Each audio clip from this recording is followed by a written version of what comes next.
but over Alban Bagbin and them say the Bokrata no echi oho Alban Bagbin speaker Alban Bagbin na speaker Alban Bagbin asem a odi etudwa ene say entebia obetro krata de akwa attorney general and minister for justice for advice on the anti-LGBT plus bill.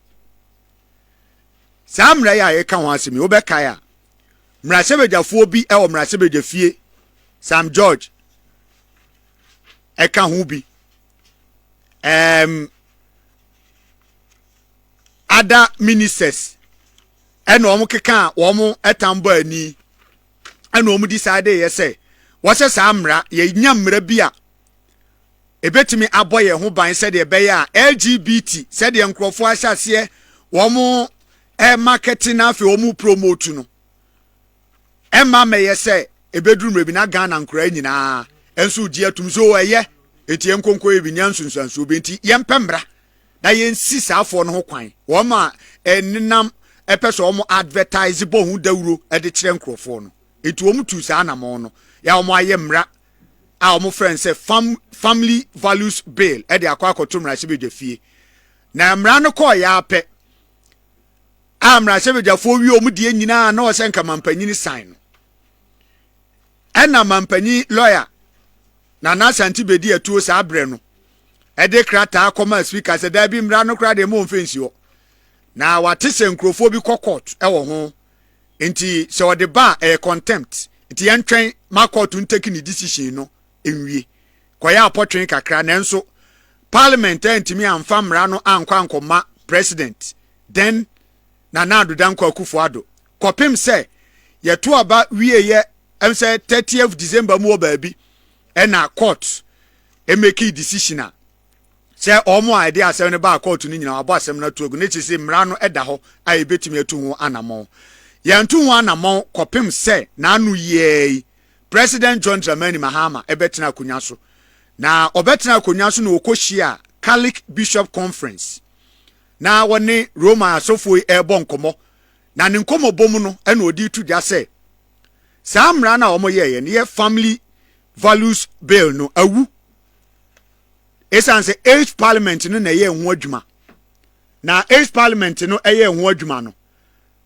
sabre parliament e 9th parliament no muntimi nteki sa decision no e ma ne nyi no no kra de obe suggest senka ye schools num ne ade no yenya sa family values courses no ne ade ne yenkyire nkra no se de bi ombe hunu ba bi omu free esense ye be yemra ore ma yentie President John Dramani Mahama ebra wo hia Catholic bishops no ne nsem a wodi tu dwa no ebi president, military president, then he became civilian president.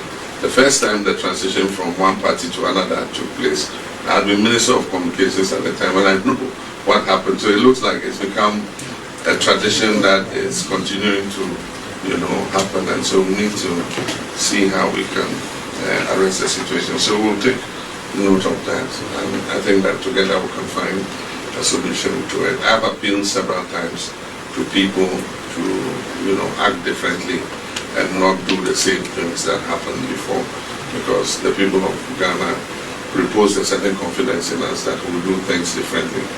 And so we mustn't say because these people did it at this time, we also are going to do the same thing. And so the invading of government offices, going to take over government offices and things must stop. Ministers are being appointed. Once they take office, all this is going to unfold in an orderly manner. And so I once again reiterate my call to all the people who are doing that to stop. With regards to the proper human sexuality, and it's quite a long name, proper family values bill. If you remember, there was a court case that injuncted the speaker from forwarding it to the president, and also restrained the president from receiving the bill. Eventually that case was disposed of in December, I think on the 18th or so. Yeah, so it meant that the injunction had been cleared. But as far as I know, the bill did not get to the president for assent. And so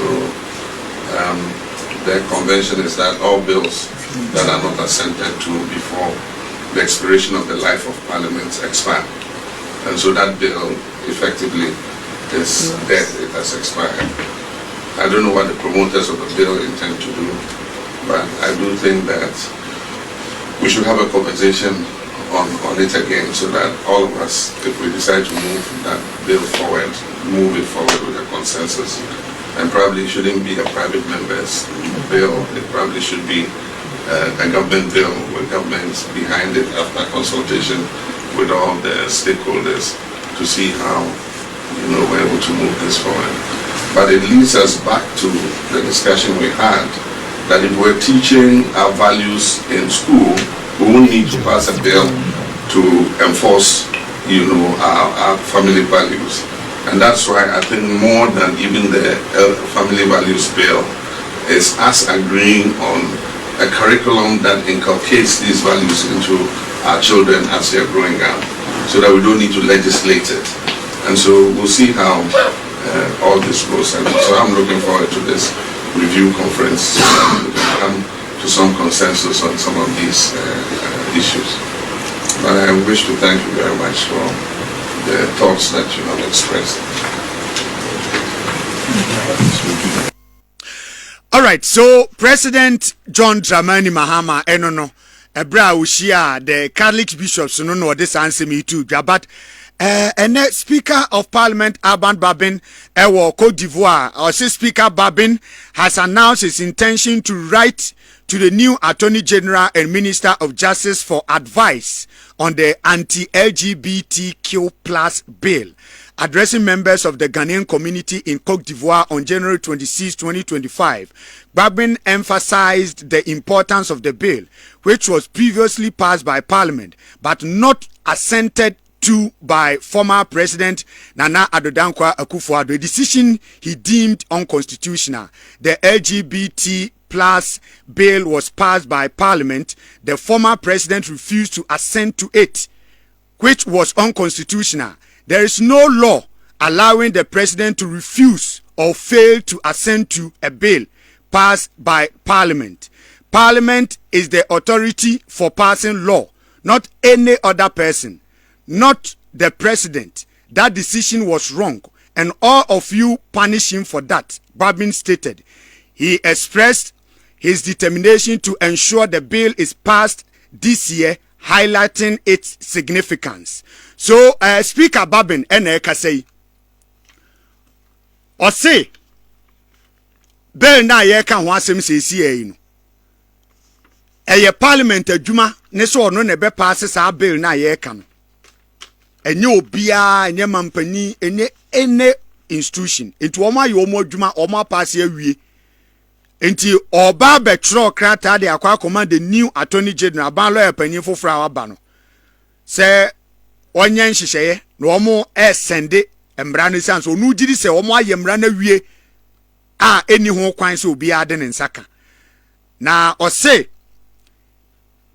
ebeye anti god se obi ehya se o kasa de etia sa amra yi a na che obi obe kasa tia sa amra yi ana obi a obegina sa emra ya kwan ma on pese be pass sa amra yi bia no na onno nyankopon na ono Speaker Bagbin obepese ode ne nkwa ebeto so ama ya gi sa amra ya tum esene so obetena ho emamra no yenye ho hwe yentie no ebra no ne Ghanaian community no ebo enkomo ewo Cote d'Ivoire. Okay, so mama hwese menya okay yentie ensemo a Speaker Bagbin edituda no was passed by Parliament. The former president failed or refused to assent to it, which was unconstitutional. There is no law allowing the president to refuse or fail to assent to a bill passed by Parliament. Parliament is the authority on passing laws, not any other person, not president. So he was wrong, and all of you together punished him for that. I am going to write and send it to the new Attorney General and Minister for Justice for his comment for us to resend it to the new president for his assent. So it's not going to take long time. It will be passed this year. This year, we'll pass it. It is anti-God. Yes, I'm very, look, that thing, nobody should joke with me when it comes to that area. I can lose my life because of that. It's better not to live than to live in that society where man to man, woman to woman. What is that?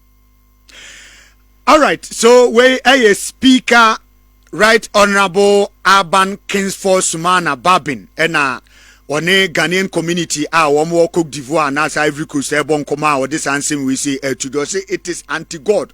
Sa LGBTQ plus no or say anti-God. Obi enu a also so sa nsem no so. Inti adenti and was say so. Obetimi alusu ne life. That is obetimi de nenkwa ato ho. Esi sa de na ekoso no. Watimi edi esi ano. But minim president say emrano awu